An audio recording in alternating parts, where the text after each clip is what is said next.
Assalamualaikum warahmatullahi wabarakatuh. Selamat siang, Ibu Iin. Perkenalkan, nama saya Desena Aisyah dengan NIM 2303 103041 dan Siti Zaniyat dengan NIM 2303 10303039 dari kelompok 11. Izin mempresentasikan hasil analisis kami terkait opini publik terkait program makan bergizi gratis atau MBG dengan pendekatan text mining dan topik modeling dengan metode LDA. Nah, dataset yang digunakan yaitu 500 tweet dari aplikasi Twitter atau saat ini dikenal dengan aplikasi X.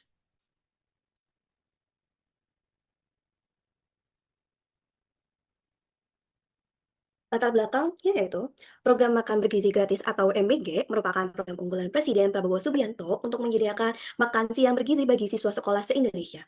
Program ini mendapat perhatian luas di media sosial, termasuk Twitter atau X dengan diskusi aktif mulai dari dukungan hingga kritik soal kualitas makanan, dugaan korupsi, dan implementasi. Nah, untuk tujuan analisis ini yaitu pertama, memahami struktur topik dominan dalam diskusi publik MBG, mengidentifikasi isu-isu kritis yang diperbincangkan masyarakat, memberikan insight berbasis data untuk evaluasi program. Dari tujuan analisis tersebut, kami mengambil research question sebagai yaitu, pertama, topik apa yang paling dominan dalam percakapan Twitter mengenai MBG, adakah pola isu negatif, yaitu korupsi, atau kualitas yang konsisten muncul. Yang ketiga itu, bagaimana distribusi engagement pengguna Twitter terkait MBG. Data ini bersumber dari tweet publik sesuai TOS Twitter untuk penilaian non-komersial, sehingga tidak ada informasi sensitif pribadi. Nah, pertama platformnya dari X, metode yang kami gunakan untuk scraping itu web scraping atau SN Scrap. Jumlah yang kami ambil itu 500 tweet, periode pengambilan data dari tanggal 7 sampai 9 Mei 2026 dengan bahasa Indonesia, dengan keyword yang kami ambil yaitu makanan bergizi gratis atau MBG. Untuk variabel datasetnya ada full text dengan yaitu konten lengkap tweet atau variabel utama analisisnya, read at, waktu tweet dibuat, favorite count, jumlah like, retweet count, jumlah retweet, reply count, jumlah reply, quote count, jumlah quote tweet, tweet URL, URL-nya tweet, dan link bahasa tweet. Untuk tahap preprocessing-nya ada yang pertama yaitu loading dan inspeksi, yaitu membuat dataset dan memahami strukturnya. Yang kedua yaitu handling missing value, yaitu menangani nilai kosong dalam dataset. Yang ketiga yaitu text cleaning, yaitu normalisasi teks dengan menghapus URL, mention, atau simbol. Selanjutnya yaitu tokenization, memecah teks menjadi token kata. Stop word removal, yaitu untuk menghapus kata tidak bermakna, dan stemming, yaitu mengubah kata ke bentuk dasar atau di sini kita memakai sastrawi. Nah, data sebelum preprocessing itu total tweet-nya ada 500 dengan jumlah kolom 15. Lalu di sini tuh ada missing di in reply to-nya ada sekitar 406 atau 51,2%. Teks mentahnya mengandung URL, mention, simbol, atau RT. Nah, kata tidak bermaknanya belum dihapus, kata belum di stem-nya banyak variasi bentuknya. Nah, untuk selanjutnya ini data yang sudah sebentar. Nah, ini untuk preprocessing-nya, yang pertama itu filter bahasa ya, itu sebelumnya ada 500 tweet, setelah difilter bahasanya menjadi bahasa Indonesia semuanya, ada 497 tweet bahasa Indonesia, terus missing value, pertama sebelumnya ada 406 missing kan, terus sesudahnya kolom tidak relevan di drop, full text dipastikan tidak kosong. Nah, terus text cleaning-nya sebelumnya ada URL, mention, RT, simbol, angka campur, nah sesudahnya itu teksnya bersih, huruf kecil semua, normalisasi, dan dinormalisasikan selainnya. Pas itu tokenization dan plus stop words. Sebelumnya kalimatnya panjang, belum terpecah. Sesudahnya itu daftar token kata dan stop words-nya dihapus kata-kata yang sudah di stop words-nya. Terus stemming menggunakan sastrawi karena bahasa Indonesia semua. Sebelumnya variasinya seperti makan, makanan, memakan, sesudahnya semua ke bentuk dasar, yaitu makan. Contohnya seperti itu. Untuk dokumen final EDA-nya, sebelumnya itu 497 tweet. Itu yang menggunakan semua bahasa Indonesia-nya. Dan sesudah uh, preprocessing itu ada 461 tweet untuk dilanjutkan ke proses selanjutnya. Gitu ya, iya. Baik, selanjutnya ada exploratory data analysis atau EDA terhadap data tweet MBG ini. Pertama, dari sisi engagement, dapat terlihat bahwa rata-rata likes-nya ada di angka sekitar 97, dengan retweet sekitar 29, reply sekitar 2, dan quote tweet sekitar 0,7.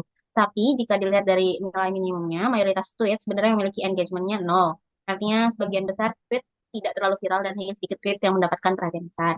Tapi terdapat outlier yang cukup ekstrim, yaitu dengan yaitu tweet dengan likes mencapai lebih dari 43.000 setelah dianalisis lebih lanjut. Tweet viral tersebut didominasi oleh isu korupsi dan kritik terhadap program MBG ini. Ini berarti menunjukkan bahwa isu negatif ini cenderung menghasilkan engagement yang lebih tinggi dibandingkan tweet informatif biasanya.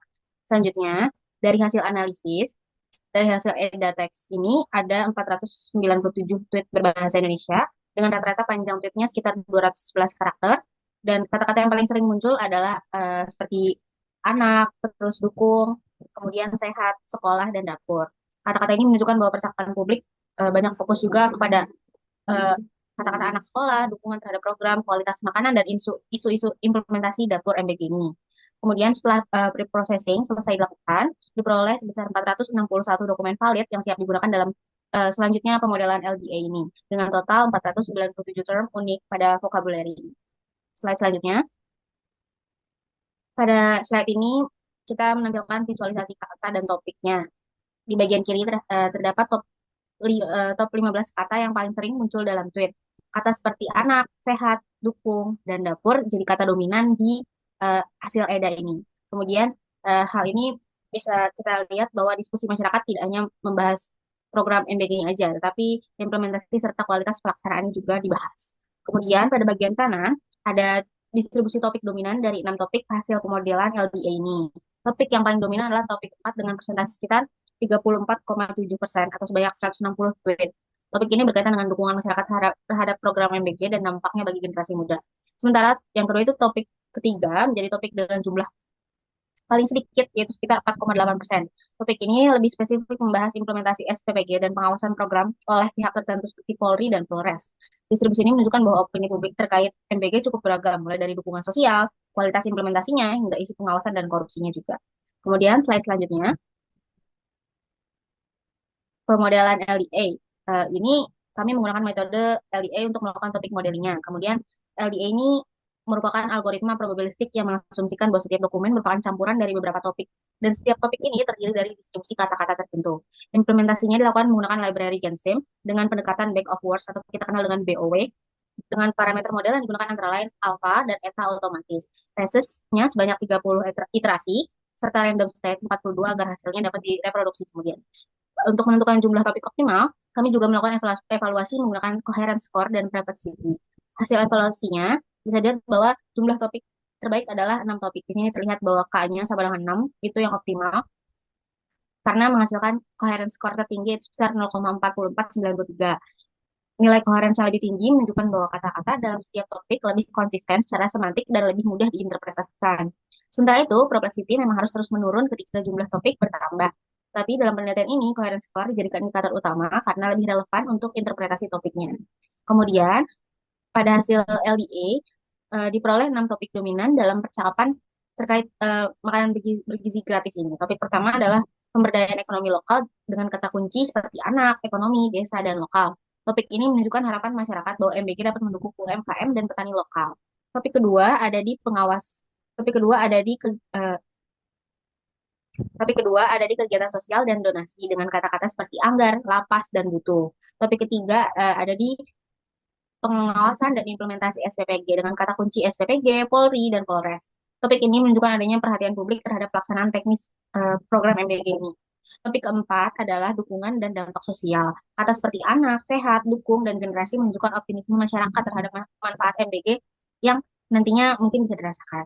Topik kelima berisi isu korupsi dan penolakan. Kata korupsi, triliun, dan dapur menunjukkan adanya kritik terhadap anggaran dan transparansi program MBG ini.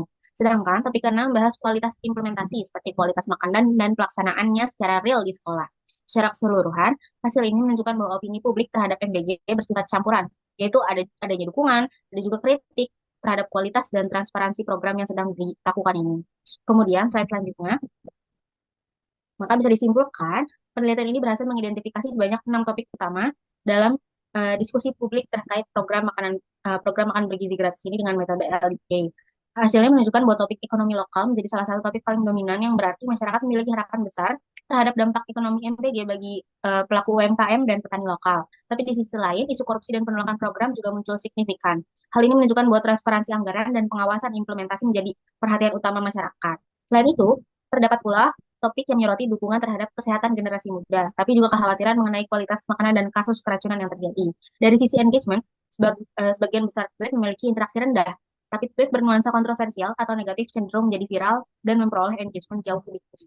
Secara umum, metode LDA terbukti efektif dan untuk mengekstrak pola topik dari data tweet berbahasa Indonesia dan memberikan insight mengenai persepsi publik terhadap kebijakan pemerintah ini. Oleh karenanya, rekomendasi dari hasil kami ini adalah pemerintah perlu meningkatkan transparansi anggaran dan memperkuat pengawasan implementasi dari program ini, serta menjaga kualitas program agar kepercayaan publik tetap bisa terjaga. Maka sekian dari presentasi kelompok 11 ini. Kami ucapkan terima kasih dan mohon maaf bila ada kesalahan. Wassalamualaikum warahmatullahi wabarakatuh.